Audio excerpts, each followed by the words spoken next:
الحمد للہ الذی ہدانا سواء الطریق وجعل لنا التوفیق خیر رفیق والصلاة والسلام علی من ارسلہ ہدی وبالاہتداء حقیق ونورا به الاقتداء یلیق وعلى آلہ واصحابہ الذین صعدوا فی مناہج الصدق بالتصدیق وصعدوا فی معرج الحق بالتحقیق اما بعد فاعوذ باللہ من الشیطان الرجیم بسم اللہ الرحمن الرحیم واذکر فی الکتاب ادریس انہ کان صدیقا نبیا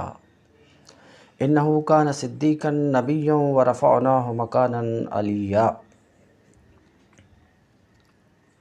رب یسر ولا تعسر وتمم بالخیر رب اشرح لی صدری ویسر لی امری واحلل عقدۃ من لسانی یفقہوا قولی اللہم ارحمنا بالقرآن العظیم۔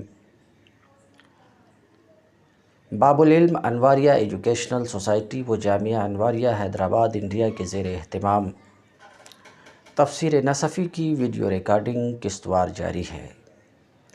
ہمارا آج کا بیان پارہ نمبر 16 سورہ نمبر 19 کی آیت نمبر 56 سے شروع ہوتا ہے۔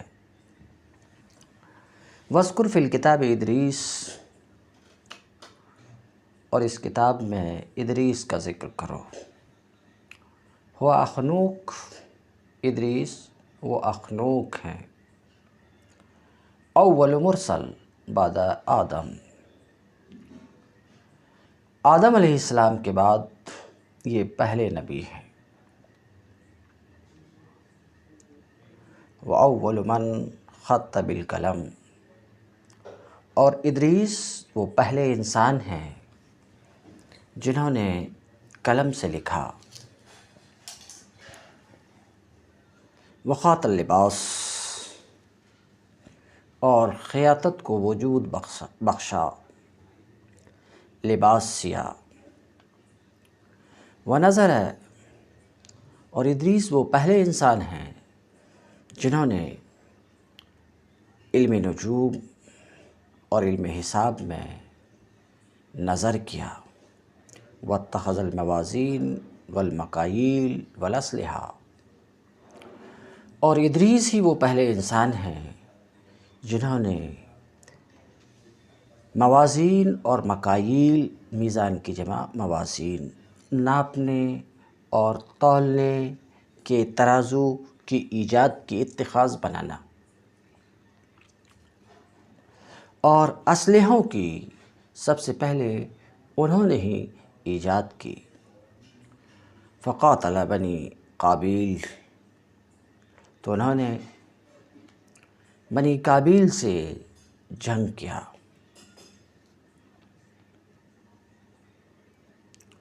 وقولہم سمی بہ، بعض مفسرین ادریس کی وجہ تسمیہ میں ایسا بولتے ہیں، مفسر کہہ رہے ہیں کہ یہ بولنا ان کا یہ قول صحیح نہیں ہے۔ کیا بولتے ہیں؟ تو بعض مفسرین کہتے ہیں سمی بہ، ان کا نام ادریس اس لیے رکھا گیا کہ وہ اللہ کی کتاب کو بہت پڑھتے تھے۔ ادریس یعنی افعیل کے وزن پر ہے، افعیل مبالغہ کا صیغہ ہے، تو معنی ادریس کا ہوا بہت پڑھنے والا، بہت پڑھنے والا۔ تو ان کا نام ادریس اس لیے رکھا گیا کہ وہ اللہ کی کتابوں کو بہت پڑھتے تھے، اس لیے ان کا نام ادریس رکھ دیا گیا، ایسا بعض مفسرین نے کہا ہے۔ مگر اس تعلق سے صاحب مدارک کہتے ہیں ان کا یہ قول صحیح نہیں ہے۔ کیوں؟ لِأَنَّهُ لَوْ كَانَ افعیل من الدرس، اس لیے کہ یہ ادریس اگر درس سے مشتق ہوتا، تو اگر ایسا ہوتا تو اس میں صرف ایک سبب ہی ہوتا تھا، ادریس میں صرف ایک سبب علمیت ہوتا۔ وَكَانَ مُنصَرِفًا، اور ادریس منصرف ہوتا۔ فَامْتِنَاعُهُ مِنَ الصَّرْفِ دَلِيلُ الْعُجْمَةِ، تو اس کا غیر منصرف ہونا عجمہ کی دلیل ہے۔ یہ وجہ تسمیہ درست نہیں ہے۔ صاحب مدارک ایسا کہنا چاہتے ہیں اس لیے کہ یہ فعیل اگر درس سے ہے تو ایسی صورت میں ادریس کے اندر تو صرف ایک سبب علمیت یہ سبب پایا جا رہا ہے، اور صرف ایک سبب کے ہونے سے ادریس غیر منصرف تو نہیں ہو سکتا، دوسرا کوئی سبب ہے نہیں، حالانکہ اسے غیر منصرف پڑھا گیا ہے۔ اسے غیر منصرف پڑھا گیا تو ماننا پڑے گا کہ یہ اجماع ہے، تو پھر یہ اس کو مبالغہ کے وزن پر ماننا اور درس سے مشتق ماننا درست نہیں ہے۔ انہو کان صدیقا نبیّا، وہ ایک راست باز انسان نبی تھا ادریس۔ صدیق اور نبی دونوں کی تفسیر پچھلے رکوع میں یہ دونوں کی تفسیر گزر چکی ہے۔ انزل اللہ علیہ 30 صحیفہ، اللہ تعالیٰ نے ان پر 30 صحیفے نازل فرمایا تھا۔ 104 کتابیں اور صحیفے کل نازل ہوئے، ان میں سے 30 صحیفے ادریس علیہ السلام پر اللہ نے نازل فرمایا تھا۔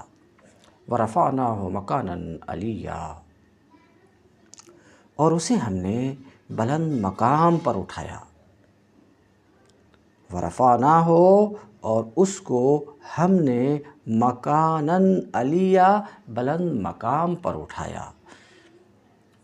اس کا سیدھا سادہ مطلب تو یہ ہے کہ اللہ تعالیٰ نے حضرت ادریس کو بلند مرتبہ عطا کیا تھا۔ بلند مرتبہ کیا ہے؟ وہ شرف النبوہ، مفسر کہتے ہیں وہ نبوت کا شرف ہے۔ والزلفیٰ عند اللہ، اور اللہ کے نزدیک قدر و منزلت ہے۔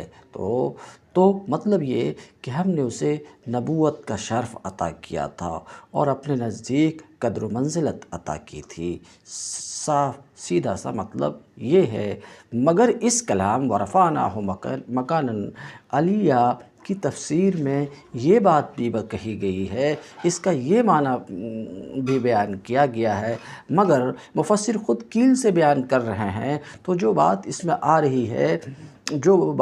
رہی ہے معنی کے بیان میں، خود مفسر کے نزدیک بھی ضعیف ہے۔ بہرحال اس کے معنی کے بیان میں وَرَفَعْنَاهُ مَكَانًا عَلِيًّا، اس کے معنی کے بیان میں یہ کہا گیا ہے کہ اس کا معنی یہ ہے، کیا ہے؟ رَفَعَتْهُ الْمَلَائِكَةُ إِلَى السَّمَاءِ الرَّابِعَةِ، فرشتے اس کو چوتھے آسمان پر بلند کیے اٹھا لے گئے۔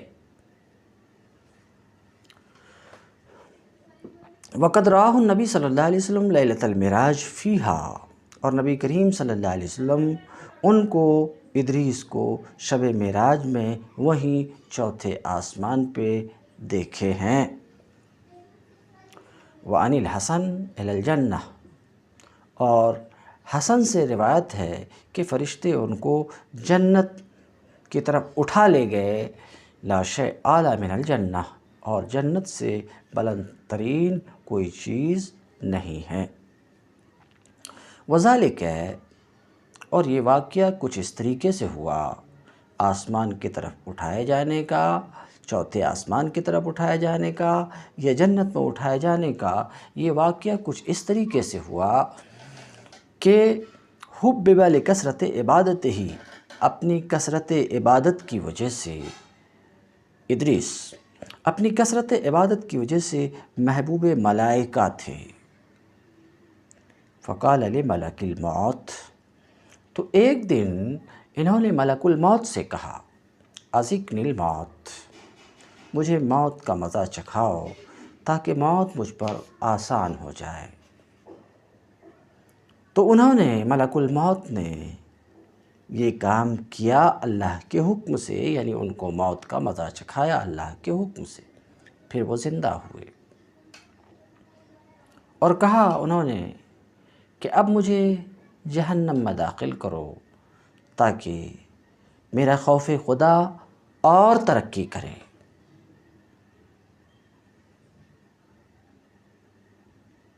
تو ان کے ساتھ یہ بھی کیا گیا۔ پھر انہوں نے کہا مجھے جنت میں داخل کرو تاکہ ذوق عبادت میرا اور ترقی کرے۔ پھر کہا اس سے باہر نکلو۔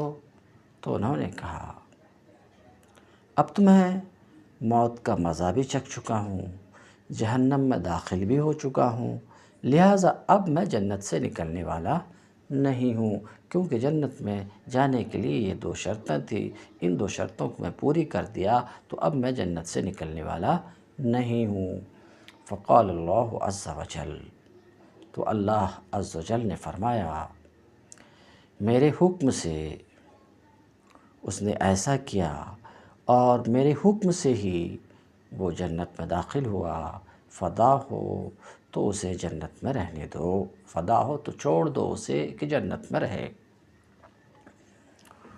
اولئک الذین انعم اللہ علیہم من النبیین، یہ وہ انبیاء ہیں، اولئک من النبیین کا ترجمہ کیا میں نے، یہ وہ پیغمبر ہیں، الذین انعم اللہ علیہم، جن پر اللہ نے انعام فرمایا، من ذریت آدم، آدم کی اولاد سے، وممن حملنا مع نوح، اور ان لوگوں کی نسل میں سے جنہیں ہم نے نوح کے ساتھ کشتی میں سوار کیا تھا، ومن ذریت ابراہیم، اور ابراہیم کی نسل سے، و اسرائیل، اور اسرائیل کی نسل سے، وممن ہدینا واجتبینا، یہ ان لوگوں میں سے تھے جنہیں ہم نے ہدایت بخشی اور برگزیدہ کیا، اذا تتلی علیہم آیات الرحمن، جب انہیں رحمان کی آیات سنائی جاتی، جب ان پر رحمان کی آیات پڑھی جاتی ہیں تو یہ روتے ہوئے سجدے میں گر جاتے ہیں۔ اولئک، اس میں اشارہ ہے، اس کے لیے مشار الیہ چاہیے، مشار الیہ کون ہے؟ کہتے ہیں اشارۃ الی المذکورین فی السورہ من زکریا الی ادریس، اولئک کا اشارہ ہے کس کی طرف؟ اس سورہ میں زکریا سے لے کر ادریس تک ذکر کیے گئے انبیاء کی طرف، یعنی اولئک سے اشارہ ان تمام انبیاء کی طرف ہے جو اس سورہ میں زکریا سے ادریس تک ذکر کیے گئے، ان کی طرف اشارہ ہے کہ یہ وہ انبیاء، وہ رسول ہیں من النبیین، یہ وہ انبیاء ہیں زکریا سے ادریس تک، یہ وہ انبیاء ہیں جن پر اللہ نے انعام فرمایا۔ من النبیین، من یہ بیانیہ ہے، لأن جمیع الانبیاء منعم علیہم، اس لیے کہ تمام انبیاء پر اللہ کا انعام ہوا ہے۔ من ذریت آدم، آدم کی اولاد سے، من یہاں پر تبعیض کے لیے ہے، جیسے اخذت من الدراہم اے باعثت دراہم میں من تبعیض کے لیے ہے، اسی طریقے سے من ذریت آدم میں من تبعیض کے لیے ہے۔ وکان ادریس من ذریت آدم، ادریس علیہ السلام آدم علیہ السلام کی ذریت سے تھے، یہ کس طور پر؟ اس لیے کہ انہوں آدم سے قریب تھے، کیوں؟ لأنہ جد ابی نوح، کیونکہ ادریس علیہ السلام نوح کے والد کے دادا ہوتے ہیں، تو آدم کی ذریت میں سے ہیں، وَمِمَّنْ حَمَلْنَا مَعَ نوح، اور ان لوگوں کی نسل میں سے ہیں جنہیں ہم نے نوح کے ساتھ کشتی میں سوار کیا تھا۔ کون؟ ابراہیم، من ذریت، ان لوگوں میں سے ہیں جن کو ہم نے نوح کے ساتھ کشتی میں سوار کیا تھا، وہ کون ہیں؟ ابراہیم، من ذریت، اس کی ذریت سے، اس کی نسل سے ہے جس کو اللہ نے نوح کے ساتھ کشتی میں سوار کیا تھا، اس لیے کہ وہ سام بن نوح کے بیٹے ہیں۔ ومن ذریت ابراہیم، اور ابراہیم کی نسل سے، اور ابراہیم کی نسل سے، وہ ابراہیم کی نسل سے کون ہیں؟ اسماعیل اور اسحاق اور یعقوب، و اسرائیل، اور اسرائیل کی نسل سے، یعنی من ذریت اسرائیل، اور اسرائیل کی نسل سے، اسرائیل یعنی یعقوب، یعقوب کی نسل سے، اور یعقوب کی نسل سے کون انبیاء ہیں؟ موسیٰ ہیں، ہارون ہیں، زکریا ہیں، یحییٰ ہیں اور عیسیٰ ہیں، یہ یعقوب کی نسل سے۔ اب سوال یہ کہ عیسیٰ علیہ السلام کے تو کوئی والد نہیں تھا، کہتے ہیں لِأَنَّ مریم من ذریتہ ہی، اس لیے کہ مریم انہی کی ذریت سے ہے، اسرائیل کی ذریت سے ہے۔ وَمِمَّنْ هَدَيْنَا وَاجْتَبَيْنَا، یہ ان لوگوں میں سے تھے جنہیں ہم نے ہدایت بخشی اور برگزیدہ کیا۔ ممن سے پہلے واو ہے، اس ممن کا عطف پہلے والے من پر بھی ہو سکتا، دوسرے والے من پر بھی ہو سکتا ہے۔ ہم نے ہدایت بخشی محاسن اسلام کے لیے، اور ہم نے چنا مخلوق میں سے، یا ہم نے چنا شریعت کی شرح کرنے کے لیے اور حقیقت کو کھولنے کے لیے۔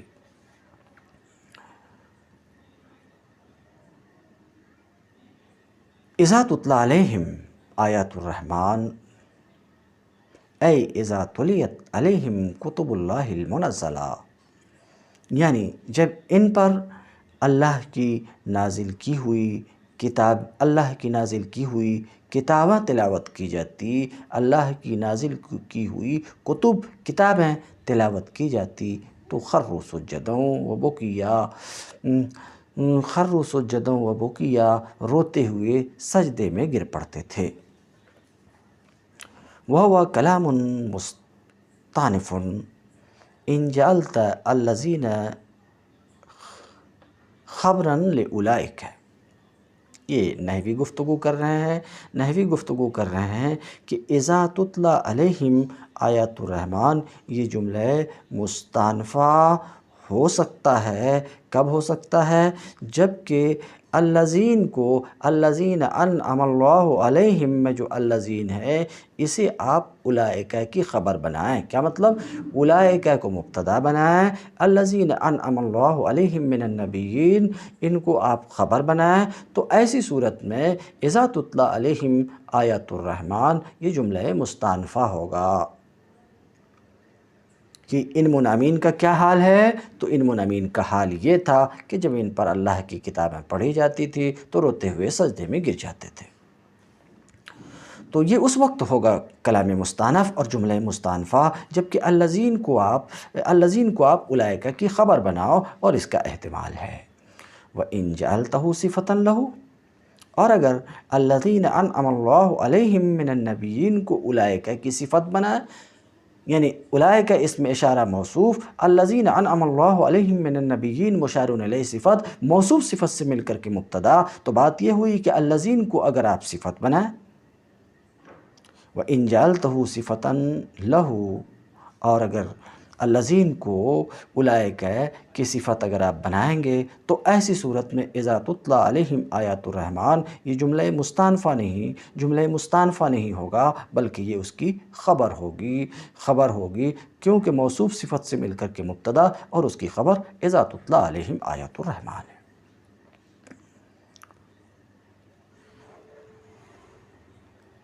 اب قرأت کی طرف اشارہ کرنا چاہ رہے ہیں کہ اذا تتلی کی جگہ قتیبہ کی قرأت یا کے ساتھ ہے، یعنی اذا یتلی علیہم آیات الرحمن،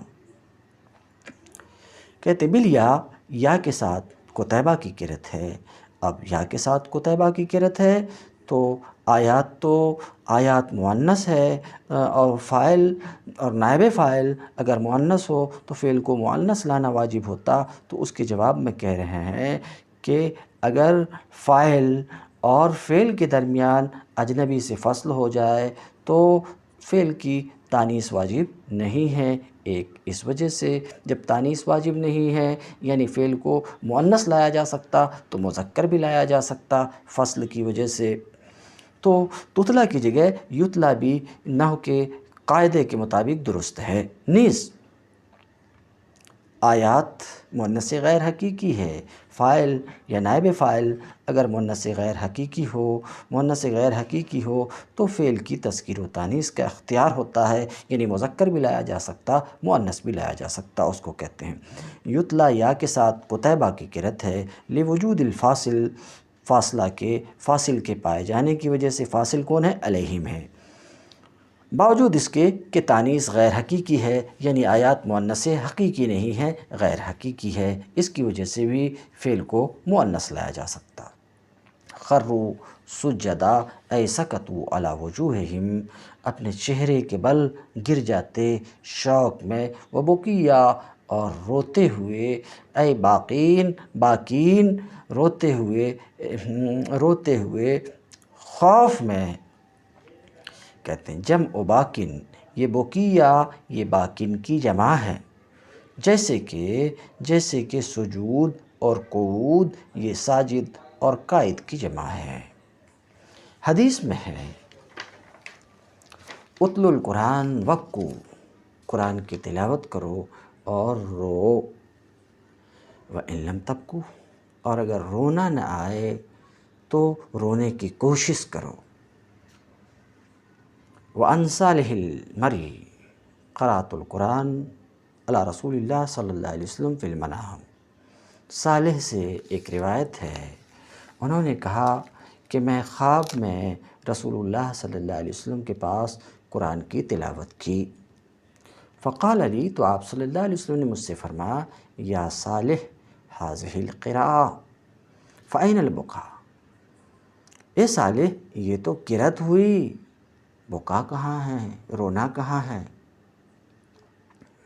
وَيَقُول خروا سجدا، جب پڑھی جاتی اللہ کی آیات تو سجدے میں گر جاتے، سجدے میں گر کے کیا کہے؟ وَيَقُولُ فِي سُجُودِ التِّلَاوَةِ، سجدہ تلاوت میں سبحان ربی الاعلیٰ 3 بار کہے۔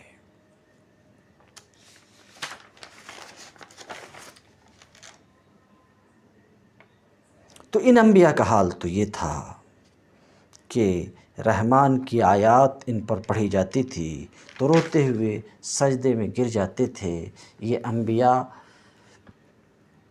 کے صفات یہ تھے، فخلف من بعدہم خلف اضاعوا الصلاة واتبعوا الشہوات فسوف یلقون غیا،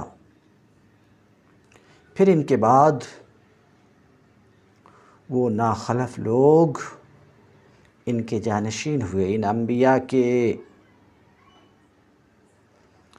جنہوں نے نماز کو ضائع کیا، اضاعوا الصلاۃ،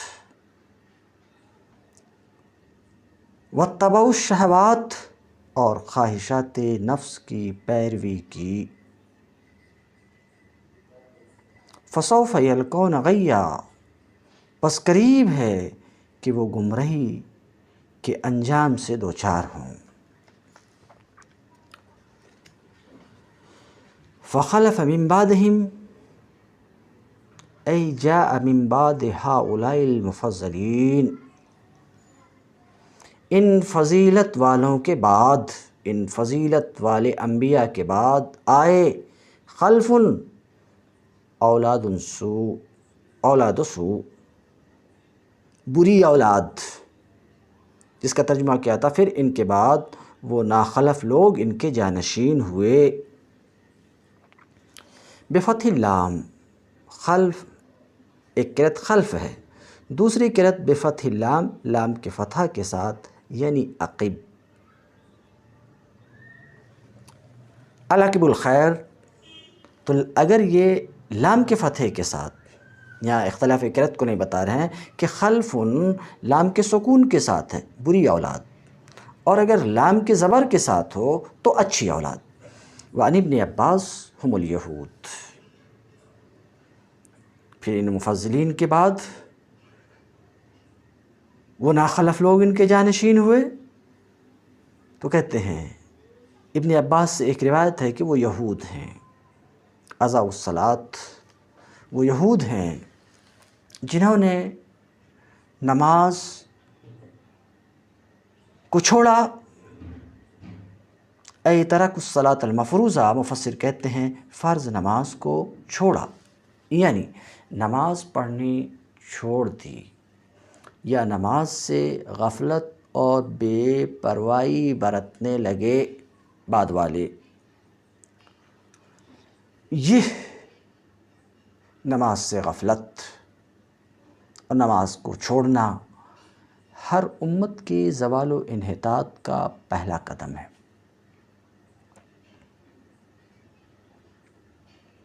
اگر کوئی امت نماز سے غفلت کرنے لگے اور نماز کو چھوڑ دے تو یہ دلیل ہے کہ اس امت کا زوال شروع ہو چکا ہے۔ نماز وہ اولین رابطہ ہے جو مومن کا زندہ اور عملی تعلق خدا کے ساتھ شب و روز جوڑے رکھتا ہے، اسے خدا پرستی کے مرکز سے بچھڑنے نہیں دیتی۔ یہ بندھن ٹوٹتے ہی آدمی خدا سے دور اور دور تر ہوتا چلا جاتا ہے، حتیٰ کہ عملی تعلق سے گزر کر اس کا خیالی تعلق بھی خدا کے ساتھ باقی نہیں رہتا۔ اسی لیے اللہ تعالیٰ نے یہاں یہ بات ایک قاعدہ کلیہ کے طور پر بیان فرمائی ہے کہ پچھلے تمام انبیاء کی امتوں کا بگاڑ نماز ضائع کرنے سے شروع ہوا ہے۔ وَاتَّبَعُوا الشَّهَوَاتِ، اور انہوں نے خواہشات نفس کی پیروی کی۔ فَسَوْفَ يَلْقَوْنَ غَيًّا، پس قریب ہے کہ وہ گمراہی کے انجام سے دوچار ہوں گے۔ غے ای جزا گئے، گمراہی کے انجام کا سامنا کریں گے، ملیں گے، سامنا کریں گے۔ کل شر عند العرب غے، اہل عرب ہر شر کو غے کہتے ہیں اور ہر خیر کو رشاد کہتے ہیں۔ تو عنقریب وہ گمراہی کا سامنا کریں گے، یعنی گمراہی کے انجام کا سامنا کریں گے۔ تو ایک تفسیر غے کی تو یہ ہوئی کہ گمراہی کا سامنا کریں گے، یعنی گمراہی کے انجام کا سامنا کریں گے۔ مگر ابن عباس اور ابن مسعود سے ایک دوسری تفسیر ہے کہ یہ غے کیا ہے، جہنم کی ایک وادی ہے۔ وَوَادٍ فِي جہنم، جہنم میں ایک وادی کا نام غے ہے۔ وَعِدَّ لِلْمُصِرِّينَ عَلَى الزِّنَا وَالشَّارِبِ الْخَمْرِ وَآكِلِ الرِّبَا وَلَاكِ وَشَاهِدِ الزُّورِ۔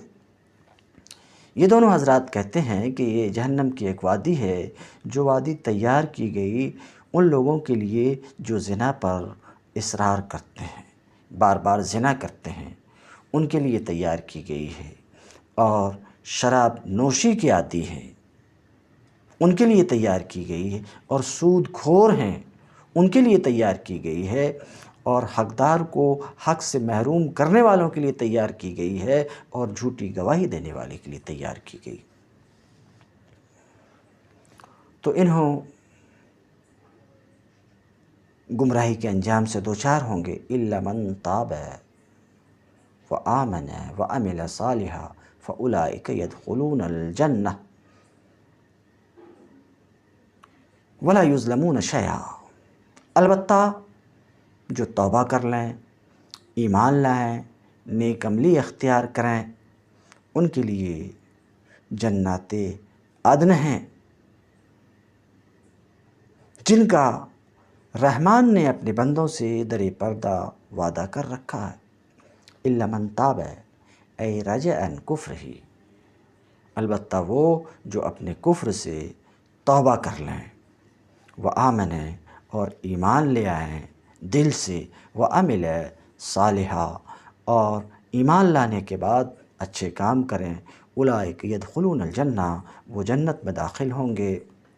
بضم یا وفتح الخاء، یا کے ضمہ کے ساتھ اور خاء کے فتح کے ساتھ، یعنی یدخلون، یہ ابن کثیر مکی کی قرأت ہے اور بصری کی قرأت ہے۔ ابو عمرو بصری کی قرأت ہے اور ابو بکر کی قرأت ہے، یعنی ان تینوں کی قرأت یدخلون ہے، باقی قراء کی قرأت وہی ہے جو ہم شروع میں پڑھے یدخلون الجنہ ہے۔ ولا یظلمون شیئا، اور ان کے اوپر کچھ بھی ظلم نہیں ہوگا، یعنی ان کے اعمال کی جزا میں سے کچھ کم نہیں کیا جائے گا اور نہ ہی اس کو روکا جائے گا، بلکہ اعمال کی جزا کو دوگنا کر دیا جائے گا، یا یہ کہ ولا یظلمون شیئا من الظلم، ان کے اوپر کسی طرح کا کوئی ظلم نہیں ہوگا۔ جنات عدن، عدن کے باغات ہیں، بسنے کے باغات ہیں، تفسیر آ رہی ہے۔ بدل من الجنہ، یہ جنات یدخلون الجنہ سے، یدخلون الجنہ میں جو جنہ ہے اس سے بدل ہے، بدل ہے، بدل الاجتمال ہے، اس لیے کہ جنت جنات عدن پر بھی مشتمل ہے، اس لیے کہ جنت جنس ہے، ایک تفسیر۔ اور نسب علی المدح، یا مدح کی بنا پر اسے جنات کو نسب ہے، جنات نسب ہے، جمع مؤنث سالم کراب، حالت نسبی میں بھی کسر کے ساتھ ہوتا ہے۔ عدن یہ معرفہ ہے، جنات عدن میں عدن یہ معرفہ ہے، اس لیے کہ معنی عدن، عدن کا معنی اقامت، اس کا علم ہے، او علم لارض الجنہ، یا جنت ارض جنہ، جنت کی زمین کا علم ہے، لکونہا مقام اقامہ، اس لیے کہ یہ ٹھہرنے کی جگہ ہے۔ ان کے لیے جنات عدن ہیں جس کا رحمان نے اپنے بندوں سے در پردہ وعدہ کر رکھا ہے، عبادہ، اپنے بندوں، کون سے بندے؟ الطائبین المومنین الذین یعملون الصالحات، ان بندوں سے جنہوں نے جو توبہ کر کے ایمان لے آئیں، اچھے کام کریں، جیسا کہ ابھی ابھی ان کا ذکر گزرا۔ وَلِأَنَّهُ أَضَافَهُمْ إِلَيْهِ، اور اس لیے کہ اللہ نے ان کی اپنی طرف اضافت کی، عبادہ، اپنی طرف اضافت کی، وَلِلْاخْتِصَاص، اور یہ اضافت اختصاص کے لیے ہے، یعنی ہؤلاء اہل الاختصاص، یہ اہل اختصاص ہیں، خصوصیت والے ہیں۔ بالغیب، یعنی جس کا وعدہ رحمان نے اس حالت میں کیا ہے کہ وہ جنتیں ان کی نگاہ سے پوشیدہ ہیں، وعدہا وہی غائبہ، جس کا وعدہ رحمان نے ان سے اس حالت میں کیا کہ وہ ان سے پوشیدہ ہے، ان کی نظر کے سامنے نہیں، یا تو یہ معنی ہے بالغیب کا، یا یہ معنی ہے کہ وہ اس جنت سے غائب ہیں جس کا وہ مشاہدہ نہیں کر رہے ہیں۔ انہ کان وعدہ ماتیا، یقیناً یہ وعدہ پورا ہو کر رہنا ہے۔ انہو میں جو ہا کی ضمیر ہے، ایک احتمال یہ ہے کہ ضمیر شان ہے، دوسرا احتمال یہ کہ یہ ضمیر رحمان کی طرف پلٹ رہی ہے، یعنی رحمان کا وعدہ ماتیا، پورا ہو کر رہنا ہے۔ کان وعدہ، اس کا وعدہ کہتے ہیں وعد، یہاں پر مصدر ہے، مصدر مفعول کے معنی میں ہے، جیسے کہ خلق مصدر ہے، مخلوق کے معنی میں ہے، یعنی اس کا موعود، اللہ نے جس چیز کا وعدہ کیا ہے، تو وعد موعود کے معنی میں، اور جس چیز کا وعدہ کیا وہ کون سی چیز ہے؟ والجنہ، وہ جنت ہے، اس کا وعدہ پورا ہو کر رہنا ہے۔ ماتیا اے ہم یاتونہا، وہ جن سے اللہ نے جنت کا وعدہ کیا ہے وہ اس میں آئیں گے، اس جنت میں آئیں گے۔ تو ایسے لوگوں کے لیے جو توبہ کر کے ایمان لے آئے، اچھے کام کیے، ایسے لوگوں کے لیے جنت ہے، وہ جنت جس کی یہ صفت ہے، یہ صفت ہے، اور صفت یہ ہے کہ لا یسمعون فیہا لغوا الا سلاما، وہاں وہ کوئی بیہودہ بات نہیں سنیں گے۔ لا یسمعون فیہا، وہاں یعنی جنت میں، فی الجنہ اشارہ کر رہے ہیں کہ ہا کی ضمیر جنت کی طرف پلٹ رہی، جنت میں وہ کوئی بیہودہ بات نہیں سنیں گے، الا سلاما، جو کچھ بھی سنیں گے ٹھیک ہی سنیں گے۔ لغوا اے فحشن او کذبا، کبیح یا غلط بات، او مالا طائل تحتہ من الکلام، یا بیکار بات، ایسی کسی بات کو جنت میں نہیں سنیں گے۔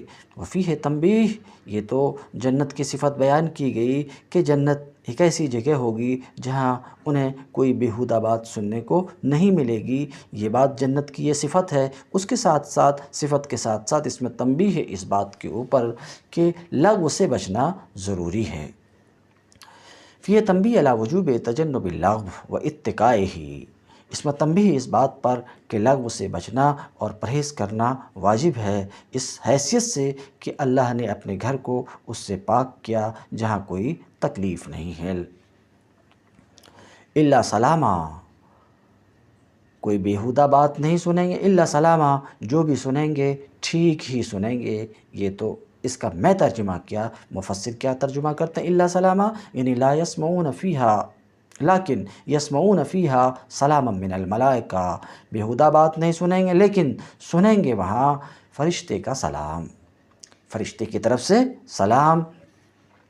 اللہ سلامہ، سلام سنیں گے یعنی فرشتے کی طرف سے سلام سنیں گے۔ ایک تفسیر یہ ہے، او من بعضہم علی بعض، یا بعض کی طرف سے بعض کو، یعنی اہل جنت میں سے بعض کو سلام کریں گے، وہ سنیں گے، یا تو یہ مراد ہے اللہ سلامہ سے، او لا یسمعون فیہا الا قولا یسلمون فیہ من العیب والنکیسہ،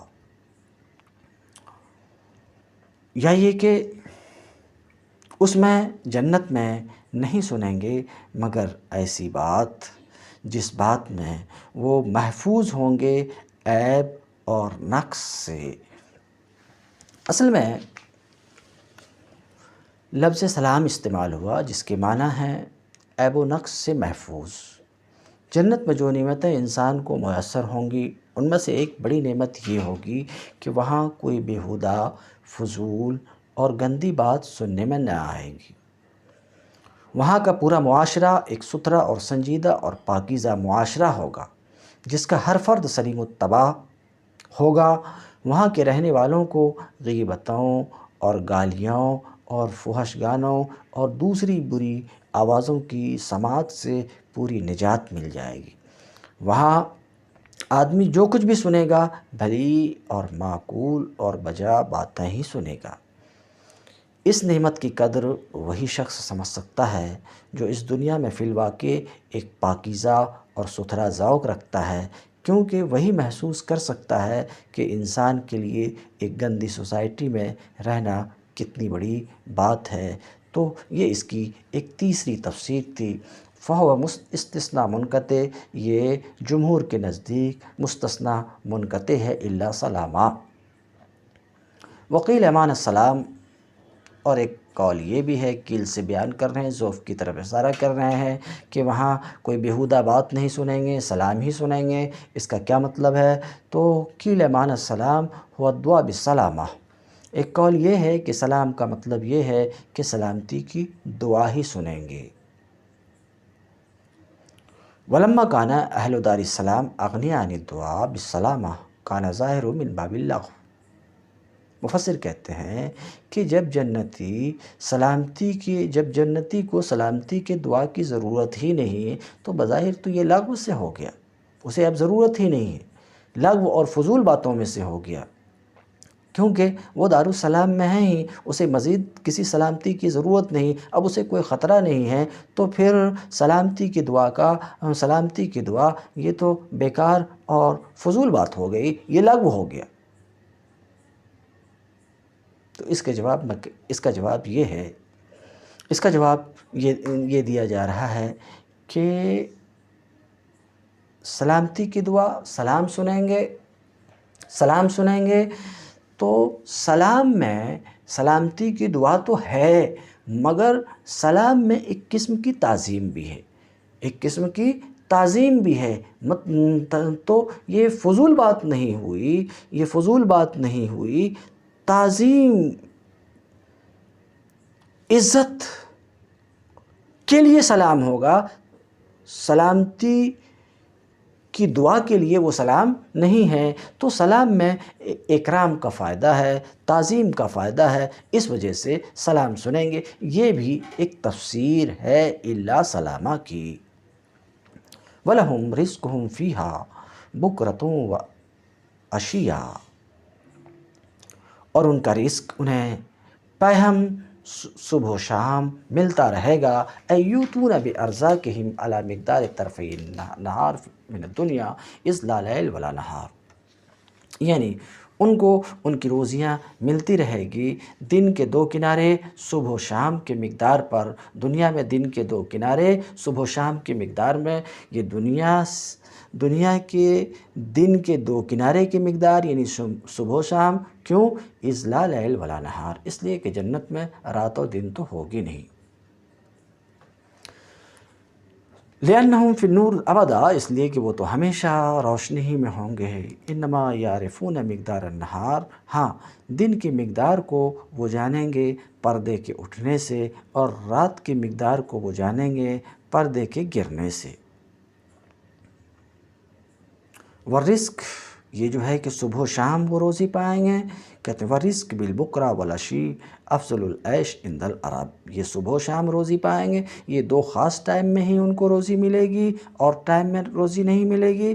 کہتے نہیں، یہ عرب کے محاورے میں سے ہے کہ صبح و شام کی روزی بولتے ہیں اور اس سے مراد لیتے ہیں بہترین زندگی۔ فوصف اللہ جنتہ بذالک، تو اللہ نے اس سے اپنی جنت کی صفت بیان کی گئی۔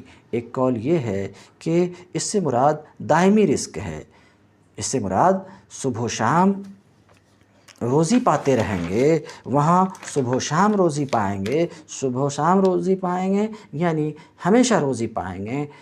یہ ایسے ہی ہے جیسے کہ ہم بولتے ہیں ارے بھائی یہ تو صبح و شام میرا کام ہے، یعنی ہمیشہ میرا کام ہے۔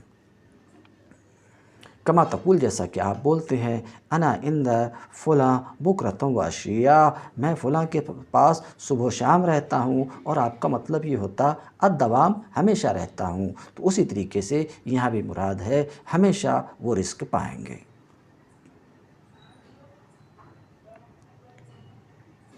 وآخر دعوانا ان الحمد للہ رب العالمین۔